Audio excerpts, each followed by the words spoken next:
দুমাহজোৰা প্ৰতীক্ষাৰ অন্তত আজি লোকসভা নিৰ্বাচনৰ ভোট গণনা প্ৰচণ্ড গৰমকো নেওচি এইবাৰ ৬৪.২ কোটি ভোটাৰে ভোটাধিকাৰ সাব্যস্ত কৰিলে দেশৰ ৩১ কোটি মহিলা ভোটাৰ আৰু ৩৩ কোটিৰো অধিক পুৰুষ ভোটাৰে গণতান্ত্ৰিক অধিকাৰ সাব্যস্ত কৰিলে ১৯ এপ্ৰিলত আৰম্ভ হৈ ১ জুনত সামৰণি পৰা ভোটগ্ৰহণ প্ৰক্ৰিয়াত জম্মু কাশ্মীৰত অভিলেখ সৃষ্টি হয় ইতিমধ্যে গুজৰাটৰ সুৰাট সমষ্টিত বিজেপি প্ৰাৰ্থী মুকেশ দাৰালে বিনা প্ৰতিদ্বন্দ্বিতাৰে জয়লাভ কৰিছে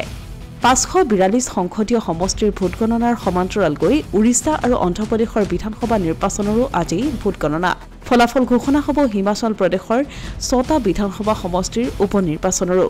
দেশৰ অন্য ৰাজ্যসমূহৰ লগতে অসমতো ৫২টা কেন্দ্ৰত পুৱা ৮ বজাৰ পৰা আৰম্ভ হ'ব ভোটগণনা প্ৰক্ৰিয়া ৰিটাৰ্নিং বিষয়াত থকা জিলাৰ ভোটগণনা কেন্দ্ৰত পুৱা ৮ বজাত পোষ্টেল বেলট গণনা কৰা হ'ব আৰু ৩০ মিনিটৰ পাছত ইভিএম মুকলি কৰা হ'ব এই স্থানসমূহত পোষ্টেল বেলট গণনাৰ বাবে পৃথক টেবুলৰ ব্যৱস্থা কৰা হৈছে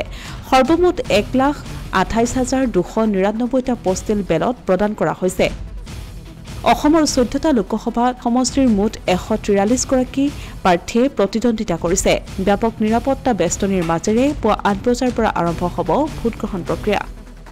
দুমাহজোৰা প্ৰতীক্ষাৰ অন্তত আজি লোকসভা নিৰ্বাচনৰ ভোট গণনা প্ৰচণ্ড গৰমকো নেওচি এইবাৰ ৬৪.২ কোটি ভোটাৰে ভোটাধিকাৰ সাব্যস্ত কৰিলে দেশৰ ৩১ কোটি মহিলা ভোটাৰ আৰু ৩৩ কোটিৰো অধিক পুৰুষ ভোটাৰে গণতান্ত্ৰিক অধিকাৰ সাব্যস্ত কৰিলে ১৯ এপ্ৰিলত আৰম্ভ হৈ ১ জুনত সামৰণি পৰা ভোটগ্ৰহণ প্ৰক্ৰিয়াত জম্মু কাশ্মীৰত অভিলেখ সৃষ্টি হয় ইতিমধ্যে গুজৰাটৰ সুৰাট সমষ্টিত বিজেপি প্ৰাৰ্থী মুকেশ দাৰালে বিনা প্ৰতিদ্বন্দ্বিতাৰে জয়লাভ কৰিছে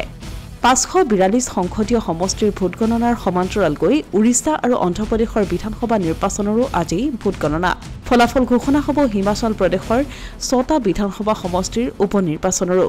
দেশৰ অন্য ৰাজ্যসমূহৰ লগতে অসমতো ৫২টা কেন্দ্ৰত পুৱা ৮ বজাৰ পৰা আৰম্ভ হ'ব ভোটগণনা প্ৰক্ৰিয়া ৰিটাৰ্নিং বিষয়াত থকা জিলাৰ ভোটগণনা কেন্দ্ৰত পুৱা ৮ বজাত পোষ্টেল বেলট গণনা কৰা হ'ব আৰু ৩০ মিনিটৰ পাছত ইভিএম মুকলি কৰা হ'ব এই স্থানসমূহত পোষ্টেল বেলট গণনাৰ বাবে পৃথক টেবুলৰ ব্যৱস্থা কৰা হৈছে সৰ্বমুঠ ১,২৮,২৯৯টা পোষ্টেল বেলট প্ৰদান কৰা হৈছে অসমৰ ১৪টা লোকসভা সমষ্টিৰ মুঠ ১৪৩ গৰাকী প্ৰাৰ্থীয়ে প্ৰতিদ্বন্দ্বিতা কৰিছে ব্যাপক নিৰাপত্তা বেষ্টনীৰ মাজেৰে পুৱা ৮ বজাৰ পৰা আৰম্ভ হ'ব ভোটগ্ৰহণ প্ৰক্ৰিয়া